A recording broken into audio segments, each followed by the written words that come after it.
Soalan nombor 1. Di negara manakah terletaknya Gunung Kilimanjaro? Russian. Afrika. South Sudan. Kan? Venezuela. Kan? Start dengan T. Tanzania. Okey, betul. 1-0. Berapakah jumlah unsur kimia yang terdapat dalam jadual berkala? 299. Ha?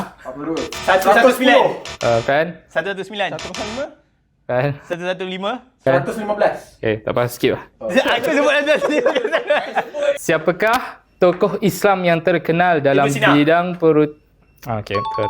Habis soalan ni. Apakah kuasa Eropah pertama yang berjaya menjajah tanah Melayu pada tahun 1511? Jerman. Portugis. Betul, Portugis. 2-1. Negara mana yang merupakan destinasi pelancongan paling popular di dunia? Thailand. Turki. Kan? Istanbul. Jepun. Apa dia tadi kejap? France. Jepun. France. Okey, betul. Paris. 3-1. Tanduk badak sumbu diperbuat daripada apa? Tulang. Lemak dia. Kan? Kalsium. Kan? Clue. Susu. Kan? Keratin.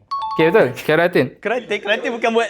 Keratin dia sama dengan ni, rambut. Negara manakah yang juga merupakan sebuah benua? Australia. Okey, betul. Nombor 1.